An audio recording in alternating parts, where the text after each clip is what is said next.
MVIS stock analysis and price predictions. These are the buy. Watch this short 1 minute video till the end, find out. Looking at Microvision, is sitting at $1.56, 12% up.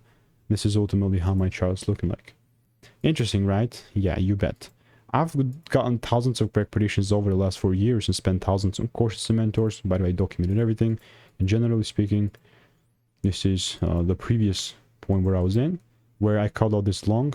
And I was looking for like the same exact approach where the price already started picking up. So that's cool. What's not cool is that I was not able to get my appropriate double break rule. But that's also fine. Sometimes things are going to go without me.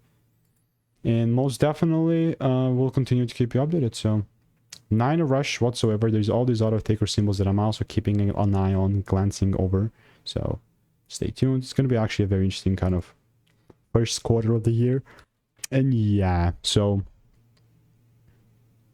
like if there's like a deeper retracement and then I see my double break, sure, you know, then I have the green light to take things up. But other than that, everything is noise. So if you want to make more money trading in a simple and lean way, click the first link in the description. It's a free newsletter.